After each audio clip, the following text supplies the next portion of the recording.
মাননীয় স্পিকার, আপনাকে ধন্যবাদ। আলহামদুলিল্লাহ, আসসালাতু আসসালামু আলা রাসূলিল্লাহ।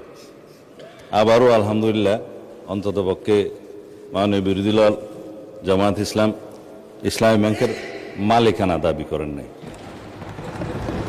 আপনারা বলেছেন যে ন্যায় নীতির পথে ফেরত আসতে হবে। ওই ন্যায় নীতির পথে ফেরত আসার জন্যই বাংলাদেশ ব্যাংক ব্যবস্থা গ্রহণ করবে। মাননীয় স্পিকার, আমরা মাননীয় বিরোধী দলীয় নেতার এবং জামায়াত ইসলামের দুঃখ বুঝবো না। মাননীয় স্পিকার, ওই আছে না, চিরসুখী জন ভ্রমে কি কখন, বুঝিতে কি পারে, কি যাতনা বিষে, বুঝিবে সে কিসে, কবু আসি বিষে ধ্বংসে নিজারে। এটা 19বিংশ শতাব্দীর একটা বাঙালি কবি কৃষ্ণচন্দ্র মজুমদারের কবিতা। তার আরো কয়েকটা লাইন আছে, যতদিন ভবে না হবে না হবে, তোমার অবস্থা আমার সম, ঈষৎ হাসিবে শোনে না শুনিবে, বুঝে না বুঝিবে যাতনা মম। আমাদের এখানে কবি বেশি আছে মানুষ। তো এখন বটম আপ করি। মাননীয় বিরোধী দলীয় উপনেতা বলেছেন যে শেয়ারগুলো ডাকাতি করে কিনে নেওয়া হয়েছে। ইবনে সিনার 2% শেয়ার ছিল। মাননীয় স্পিকার, ব্লক মার্কেটে 3 গুণ দামে তারা শেয়ার বিক্রি করেছে। এটা তো রেকর্ড। পাবলিকলি লিস্টেড কোম্পানির শেয়ার ব্লক মার্কেটে 3 গুণ দামে বিক্রি করা হয়েছে। এছাড়া বর্তমান শেয়ার হোল্ডিং স্ট্যাটাস অনুসারে এখানে মাননীয় অর্থমন্ত্রী এখানে আছে 81%, 92% বোধহয় একটা গ্রুপের। তারা যেভাবে বললেন, আমি জানি না খতিয়ান, এটা স্ট্যাটিস্টিক্স বলছে। দয়া করে আপনারা না বললে খুশি হবো, আপনাদের বলার সময় আমরা বলি নাই। আর শেয়ার হোল্ডিং এর যারা মালিক, তাদের কাছে মাননীয় বিরোধী দলের নেতা নোটিশেই বলেছেন, দেশের অর্থনীতি, ব্যাংকিং খাতের স্থিতিশীলতা এবং কোটি কোটি গ্রাহকের স্বার্থ রক্ষার লক্ষ্যে ইসলামী ব্যাংক বাংলাদেশের শেয়ার সমূহ বৈধ ও প্রকৃত মালিকদের নিকট প্রত্যার্পণের জন্য প্রয়োজনীয় ব্যবস্থা গ্রহণ করা হবে, হোক। সেই বৈধ এবং প্রকৃত শেয়ার হোল্ডারদের কাছে এই মালিকানা ফেরত দেওয়ার যথাযথ ব্যবস্থা গ্রহণ করা হবে। মাননীয় স্পিকার, এখন কারা কত পার্সেন্ট শেয়ারের মালিক সেদিনও বক্তৃতায় বলেছিলেন, প্রকাশ করা হোক। মাননীয় অর্থমন্ত্রীকে অনুরোধ করছি, বাংলাদেশ ব্যাংকের গভর্নরের কাছে অনুরোধ করে জাতির সামনে প্রকাশ করা হোক। শেয়ার হোল্ডাররা তারা কিভাবে খরিদ করেছে, দ্যাট ইজ ডিফারেন্ট ডিবেট। সেটা দুদকের তদন্ত হতে পারে, মামলা হতে পারে, but share holder is share holder. Publicly listed কোম্পানির মধ্যে সেটা আলাদা ডিবেট এবং আলাদা তদন্ত হতে পারে। এখন বলা হচ্ছে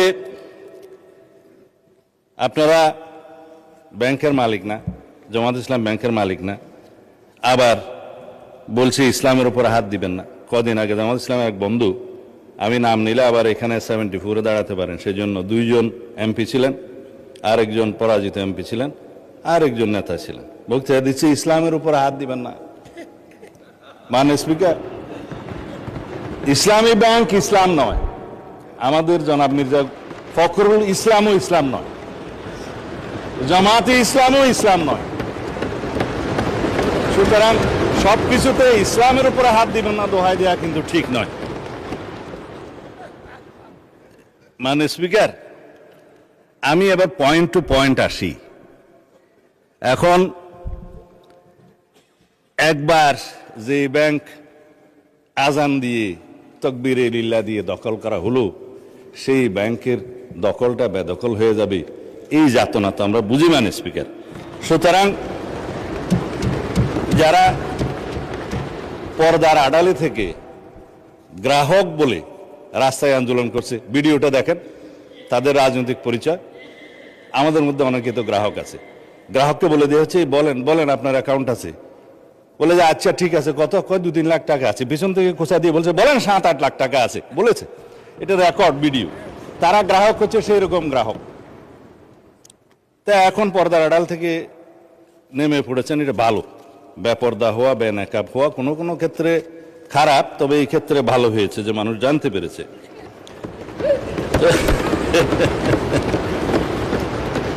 মাননীয় স্পিকার, এখানে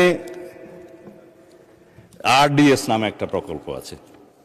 সেই প্রকল্পের এটা হচ্ছে ইসলামী ব্যাংকের একটা ফ্ল্যাগশিপ প্রকল্প। এই প্রকল্পের মূল হচ্ছে পল্লী উন্নয়ন প্রকল্প নামে, যেখানে 5,000, 10,000, 20,000 টাকা পর্যন্ত লোন দেয়া যায়। নারী গ্রাহকের সংখ্যায় বেশি।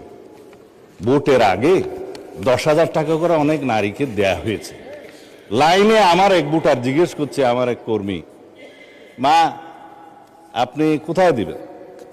বলছে যে বাবা, বলছে কোরআনের দল, না দিলে তো জান্নাতে যাওয়া যাবে না। 10,000 টাকাও দিয়েছে, বলেছে এটা মাফ হয়ে যাবে, আরো 10,000 টাকা পাবো। এইভাবে মাননীয় স্পিকার মুনাস হিসাবে দাঁড়িপাল্লায় ভোট দিলে জান্নাত পাওয়ার নিশ্চয়তাও দিয়েছে। এই RDS প্রকল্পের মধ্যে কত হাজার কোটি টাকা ডিস্ট্রিবিউট হয়েছে জানেন? 22,000 কোটি টাকা ডিস্ট্রিবিউট হয়েছে। 11,000 কোটি টাকা আগে দেওয়া হয়েছিল। এই 5ই আগস্ট 2024 পরে নির্বাচনের এই বৈতরণী পার হওয়ার জন্য আরো 11,000 কোটি টাকা দেওয়া হয়েছে। এর কোনো হদিশ নাই। তবে একজন নারী ভোটারের কথা তো বললাম। ভোটের আগে আমরা প্রায় সময় দেখছি মাননীয় স্পিকার, আমরা তো লেজিটিমেট গভর্নমেন্ট, ভোট টুট পেয়ে জনগণ আমাদেরকে এখানে বসিয়েছে, কিন্তু ইলেকশনের দিন পর্যন্ত আমরা একটা ফেসবুক গভর্নমেন্ট দেখেছিলাম মাননীয় স্পিকার, প্রচারণার মাধ্যমে। তা আমরা এখনো মনে করছি বিরোধী দলের ভূমিকা পালন করুক।